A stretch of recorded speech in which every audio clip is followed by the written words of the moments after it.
り解説。不朽の名作揃い。50年代日本映画の傑作ランキングベスト10。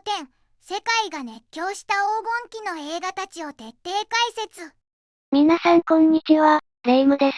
今回は50年代日本映画の傑作ベスト10をお届けします。ねえマリサ、この時代って日本映画の黄金期って呼ばれてるじゃない？どうしてそんなにすごかったのかしら？おう、いい質問だぜ、レイム。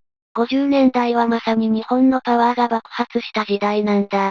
戦後の復興の熱気の中、黒澤明や小津安二郎といった天才監督たちが、歴史に残る映画を次々と撮った。それが海外の映画祭で高く評価され、世界が日本映画に注目し始めた。まさに伝説の始まりの時代なのぜ。監督さんたちが競い合って、世界を驚かせていたなんて、なんだかドラマチックね。今日のランキングがますます楽しみだわ。だろ？今回はそんな黄金期の中でも、特に後世に大きな影響を与えた不朽の名作だけを厳選したぜ。それじゃあ、早速カウントダウンを始めるぜ。第10位。無法松の一生。1958年。早速行くぜ。第10位は、稲垣浩監督の傑作、無法松の一生だ。これは、破天荒だけど新婚は優しい人力車夫松五郎、通称無法松が、亡くなった陸軍隊員の妻よし子さんとその息子敏夫のために、生涯をかけて純粋な愛情を捧げる物語なんだ。この映画は、なんといっても主演の三船敏郎の演技が凄まじく、1958年のベネツィア国際映画祭で最高賞である金獅子賞を受賞して、世界中から絶賛されたんだぜ。ベネツィアで最高賞。それはすごすぎるわね。三船敏郎さんって言うと、黒沢監督の映画の豪快な侍のイメージが強いけど、人力車夫の役を演じたのね。どうしてこの映画が、そこまで高く評価されたのかしら？いい質問だぜ、レイム。評価された理由は大きく2つある。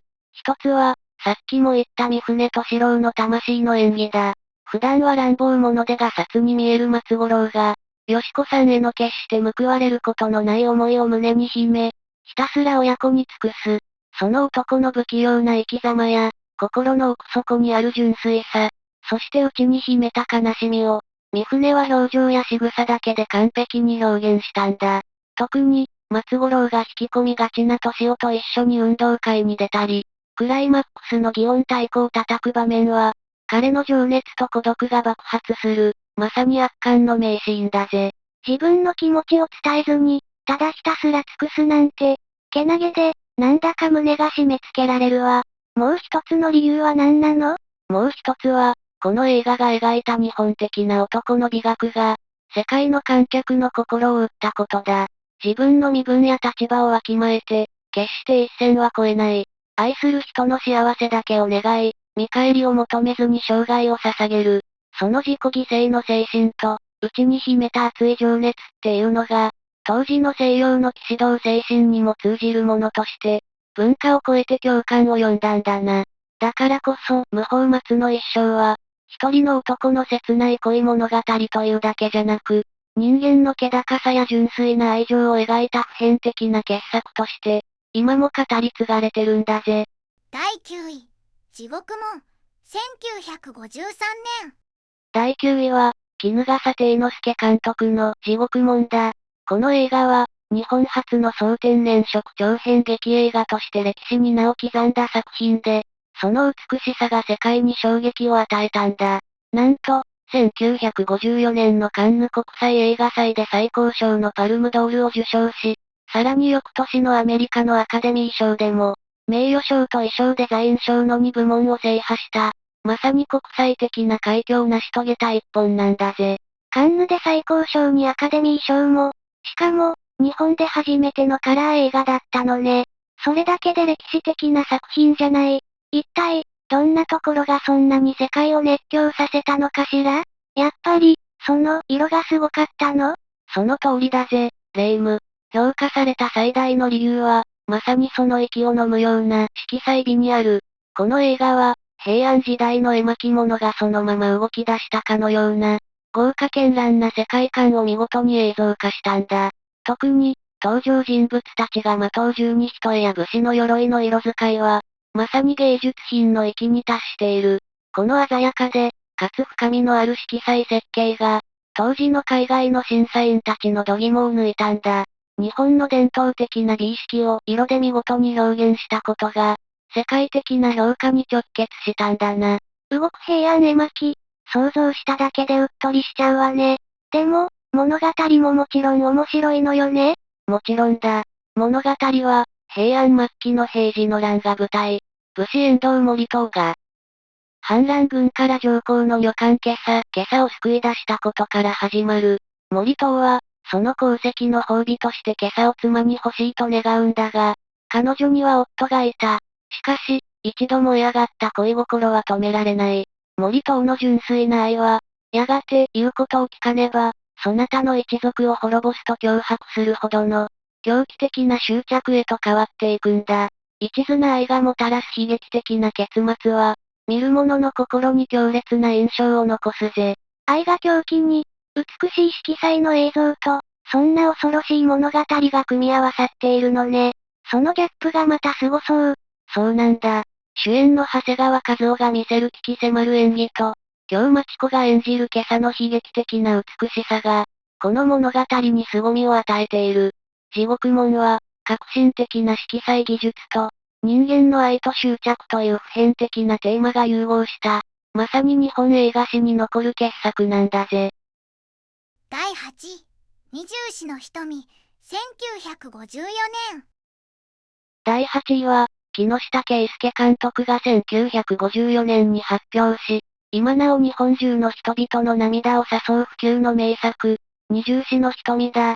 この映画は、多くの人が日本映画史上、最も泣ける映画と絶賛する作品で、1955年のゴールデングローブ賞で外国語映画賞を受賞するなど、国際的にも高く評価されている。まさに反戦映画の金字塔と言える一本だぜ。出たわね、伝説の感動作。タイトルは知っているけど、先生と生徒たちの物語よね。どうしてこの映画が、時代を超えてこれほどまでに多くの人の心を打ち、さらには海外でも評価されたのかしら？その理由は、この映画が描く教師と生徒の純粋な絆と、その美しい日々が戦争によって無残に引き裂かれていく悲劇を、瀬戸内小豆島の美しい風景の中で描き切ったからだ。物語は、昭和の初めに島の文教場へ赴任してきた新米の女性教師大石先生と、12人の生徒たち、瞳の数で二十四の交流から始まる。洋服に自転車というモダンな姿で現れた大石先生は、最初こそ村人から敬遠されるが、生徒一人一人を心から愛し、やがて強い絆で結ばれていくんだ。美しい島の風景と、先生と子供たちの心温まる交流。それだけ聞くと、すごく平和な物語に思えるけど、だが、そんな平和な時間は長くは続かない。やがて戦争の暗い影が、この小さな島にも忍び寄ってくるんだ。大石先生が大切に育てた教え子たちも、男子は兵士として戦場へ、女子は軍需工場へと、次々と戦争に巻き込まれていく。貧しさや時代の流れに抗えず、夢を絶たれていく子供たちの姿を、大石先生はただ見守ることしかできないんだ。この無力感と悲しみが、見る者の胸を強く締め付けるんだぜ。想像しただけで涙が出てきそうよ。手塩にかけた生徒たちが戦争に。クライマックスは、戦争が終わって何年も経ってから開かれた同窓会のシーンだ。大石先生と、戦争を生き抜いた生徒たちが再会を果たすんだが、この場面の、主演高峰秀子の演技が本当に素晴らしい。二十四の瞳は、戦争の悲惨さを声高に叫ぶのではなく、ごく普通の人々のささやかな幸せが奪われる姿を通して、平和の尊さを静かに、しかし力強く訴えかける、日本映画史が生んだ主力の傑作なんだぜ。第7位、ゴジラ、1954年。さて、いよいよ第7位の発表だ。ここでついに登場するぜ。1954年に公開され、日本の、いや世界の映画史を永遠に変えてしまった一作。本田一郎監督のゴジラだ。今や世界中で誰もが知るキングオブモンスターズの原点にして、単なる怪獣映画の枠をはるかに超えた、特撮映画の金字塔なんだぜ。ゴジラ、ついに来たのね。でも、正直ちょっと意外だわ。これまでの芸術的な作品と並んで、怪獣映画がランクインするのね。もちろん、すごい特撮だってことは知っているけど、世界的な傑作と言われる理由は、技術的な面だけなのかしら？いや、そこが初代ゴジラがただの怪獣映画と一線を画す、最も重要なポイントだ。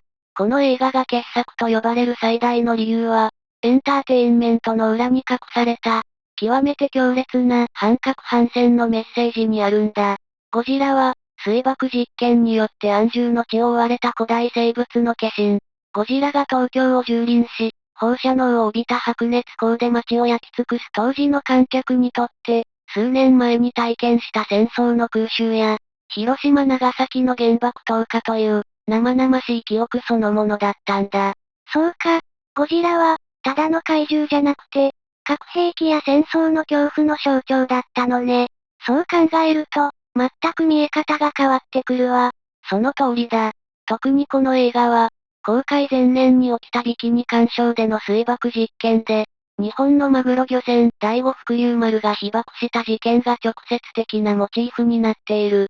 だから、これは架空の物語じゃなく、当時を生きる日本人にとって、すぐそこにある恐怖を描いた社会派ドラマでもあったんだ。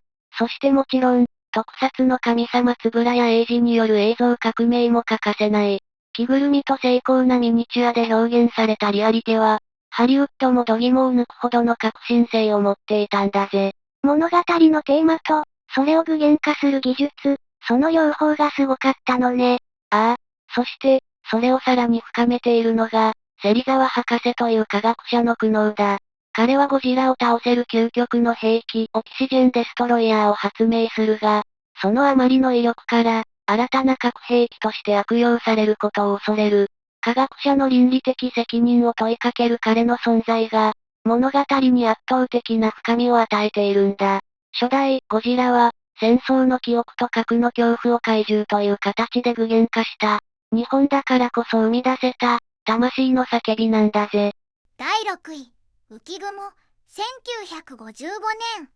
第6位は、成瀬幹雄監督の浮雲だ。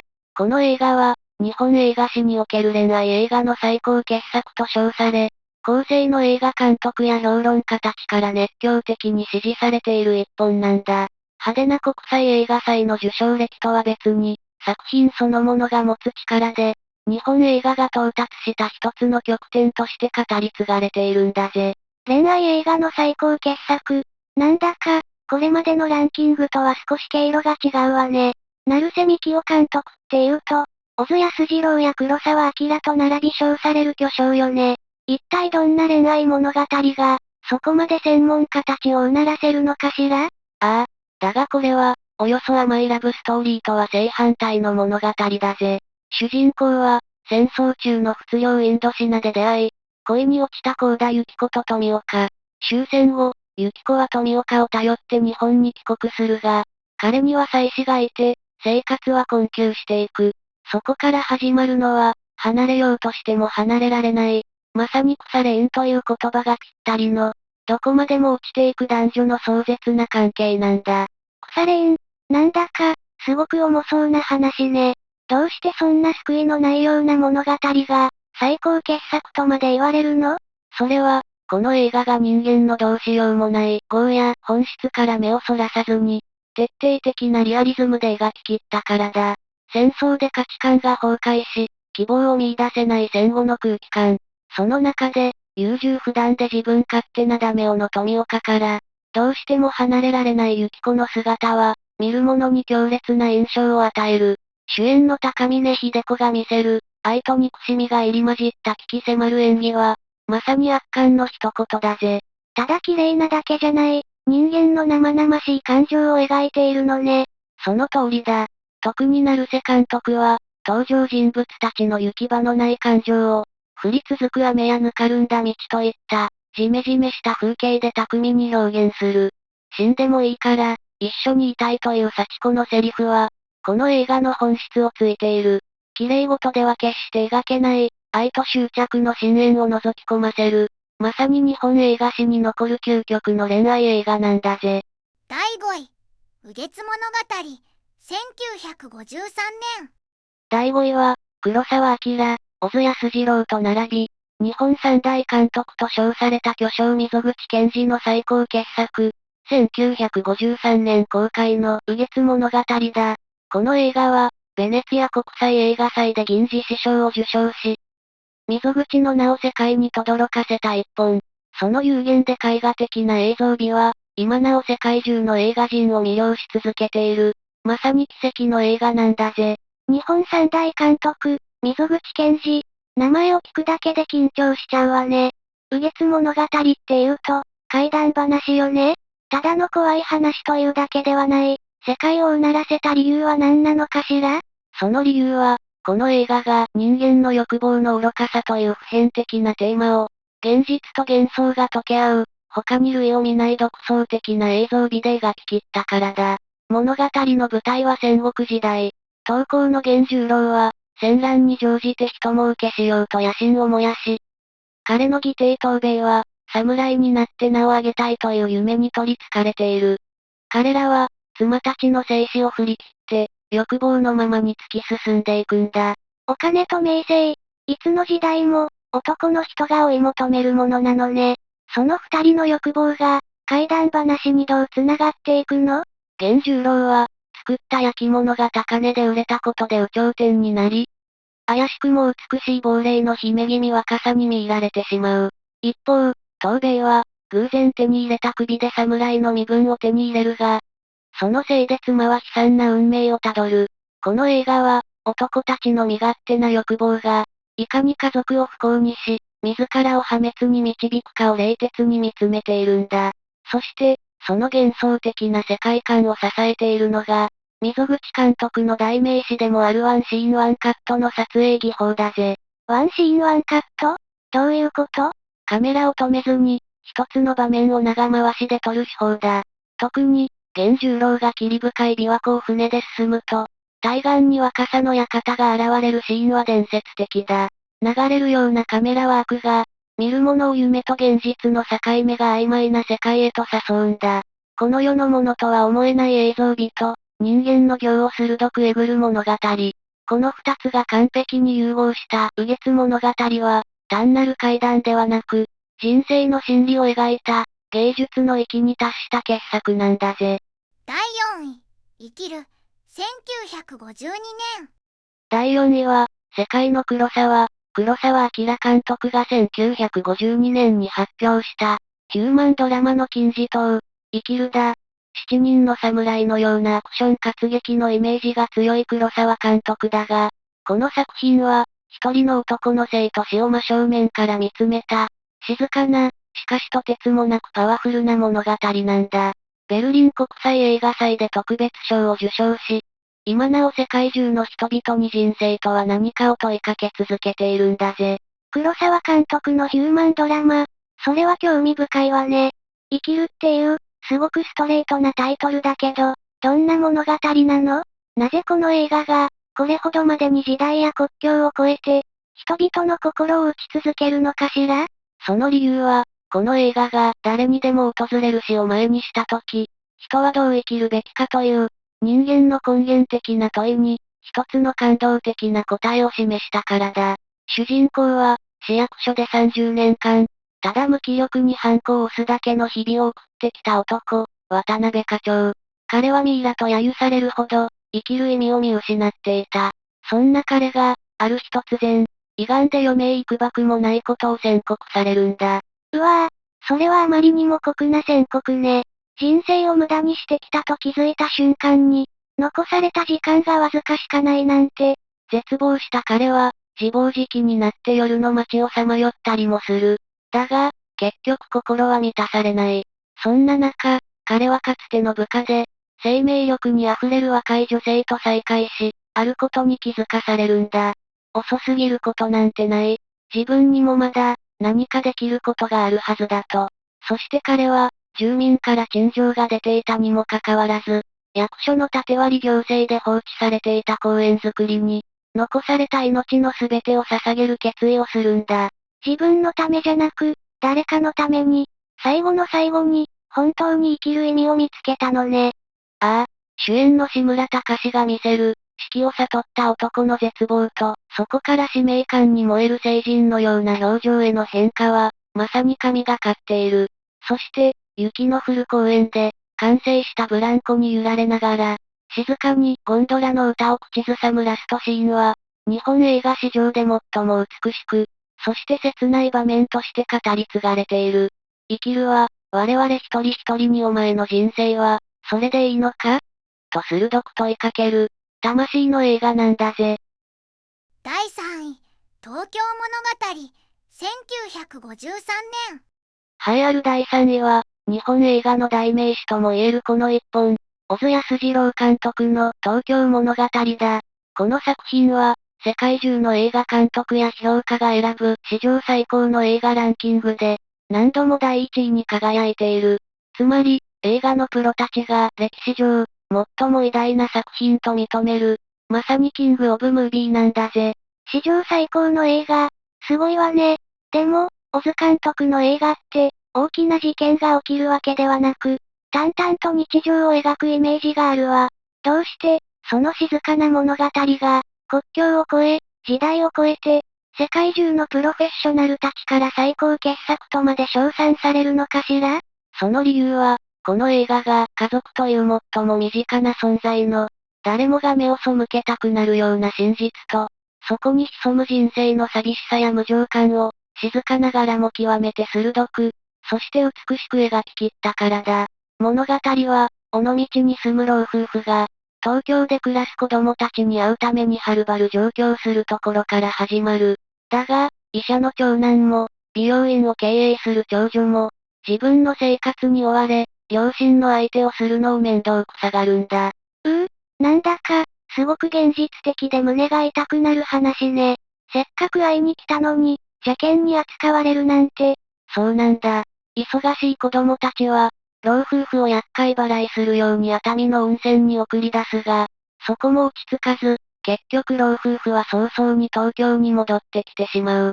そんな中で、唯一、血のつながりがない、戦死した次男の嫁の莉子だけが、心から二人に優しく接するんだ。この実の子供たちと、他人であるはずの典子の対比が、見る者の胸に強烈に突き刺さるんだぜ。血のつながりだけが家族じゃないってことなのね。切ないわ。ああ、小津監督は、ローアングルに据えられた静かなカメラを通して、登場人物たちの言葉にならない感情や、残酷な現実を淡々と映し出す。よくいやきやないが、まあ方じゃろう。方ですとも、よっぽど方でさという老夫婦の会話には、人生の定年が滲む。この映画は、家族の崩壊を描きながらも、誰かを一方的に断罪したりはしない。ただ、どうしようもなく移ろい、変わっていく家族の姿と、人生の孤独を、静かに受け入れる。だからこそ、世界中の人々の魂を揺さぶり続ける、不朽の傑作なんだぜ。第2位、羅生門、1950年。いよいよ第2位の発表だ。この作品なくして、日本映画が世界に羽ばたくことはなかったかもしれない。1950年、黒澤明監督作、羅生門だ。この映画がベネツィア国際映画祭でグランプリにあたる金獅子賞を、そしてアカデミー賞で名誉賞を受賞した衝撃は、まさに事件だった。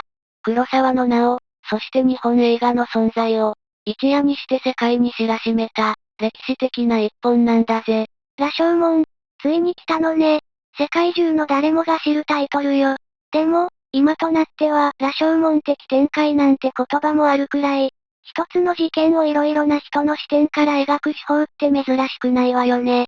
この映画が、当時それほどまでに革命的だった理由、そして今なお最高傑作と言われる本質は、どこにあるのかしら？それは、この映画が単に視点が違えば、真実も違って見えるという話に止まらなかったからだ。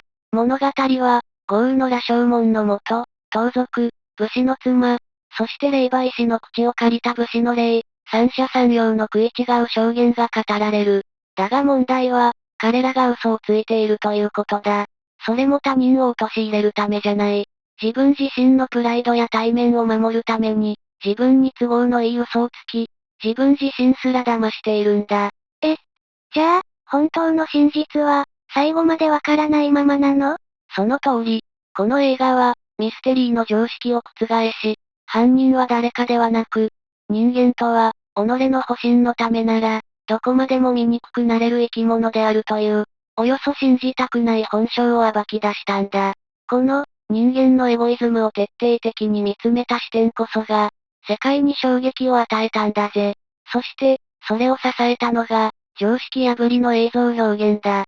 太陽にカメラを直接向けるという、当時のタブーを破った撮影は、登場人物たちの心の闇と、揺らぐ真実を象徴しているんだ。物語の構造と、テーマ、そして映像技術のすべてが、人間の本性を暴くという一つの目的に向かっていたのね。そうだ。芥川龍之介の原作をもとに、人間の普遍的な業を描き切った黒沢の手腕は、まさに圧巻の一言に尽きる。結局、人間は信じられる存在なのか？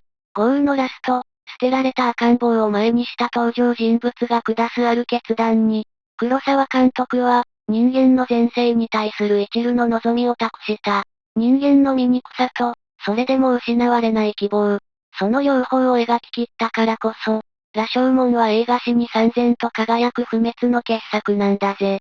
第1位、7人の侍、1954年。長かったランキングも、ついにこの時を迎えたぜ。栄光の第1位は、世界の黒沢がその才能の全てを注ぎ込んだ。映画史上最高のエンターテインメント、7人の侍だ。この映画こそ、アクション、ドラマ、キャラクター、その全てにおいて、後世のあらゆる娯楽作品の原点にして頂点なんだぜ。ついに来たわね。7人の侍。文句なしの第1位ね。ハリウッドで荒野の7人としてリメイクされた話はあまりにも有名だし、世界中の映画やアニメ、漫画に影響を与え続けている怪物的な作品よね。でも、改めて聞きたいわ。なぜこの映画は、ただの時代劇という枠をはるかに超えて、半世紀以上経った今でも、世界中の人々をこれほどまでに熱狂させ続けることができるのかしら？その答えは、この映画に面白い映画の全てが詰まっているからだ。まず、キャラクターが最高に魅力的なんだ。冷静沈着なリーダーの官兵衛、孤高の剣豪急増。そして、侍になりたいと願う破天荒な男菊池よ。一人一人の個性が際立ったプロフェッショナルたちが、一つの目的のためにチームを組む。このドリームチームを結成して強大な敵に挑むという、今やエンタメの王道となったフォーマットを、この映画は完璧な形で作り上げたんだ。確かに、魅力的なキャラクターたちが集まっていく過程って、見てるだけでワクワクするわよね。そうだろ？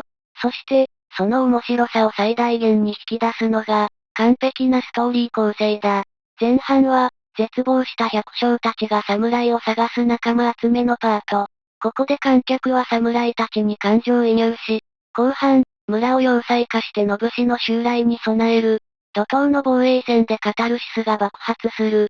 さらに黒沢監督は、望遠レンズや複数のカメラを同時に回すマルチカム撮影を本格的に導入し、宇宙の大決戦では、泥と水しぶきが飛び散る。かつて誰も見たことのない、ド迫力の戦闘シーンを取り上げたんだ。物語と映像技術、その両方が革新的だったのね。その通りだ。だがこの映画は、ただのアクション映画じゃない。戦いが終わった後、生き残った官兵衛がつぶやく、勝ったのはあの百姓たちだ。わしたちではないという、あまりにも有名なセリフ。侍という存在の悲哀と、時代の移り変わりを見事に描き、物語に深い余韻を与えている。面白くて、かっこよくて、そして、切ない。映画の持つあらゆる魅力を、3時間27分という長尺に凝縮した、まさに奇跡の映画。それが、7人の侍なんだぜ。総評、まとめ。こうしてトップ10を振り返ると、黒澤明、小津安二郎、溝口健二といった巨匠たちの作品が、いかに日本映画の、いや世界の映画の礎を築いたかがわかるよな。単なる昔の映画じゃない。今ある面白いエンタメの設計図が、ここには全部詰まってるんだぜ。本当にそうね。戦後の混乱期に作られたとは思えないほど、どの作品も人間の欲望や家族の絆、生と死といった普遍的なテーマを鋭く描いていたわ。だからこそ、時代を超えて私たちの心に響くのね。その通りだぜ。食わず嫌いはもったいない。ここに挙げた傑作たちは、世代を超えて楽しめる最高のエンターテインメントであり、人生を豊かにする教科書でもある。ぜひ、この週末にでも一本、見てみてくれよな。最後までご視聴いただきありがとうございました。これからも役立つ情報をお届けいたしますので、チャンネル登録と高評価をよろしくお願いします。コメント欄でご意見や質問もお待ちしています。それではまた次回お会いしましょう。バイバイ。今日も一日良い日で、またね。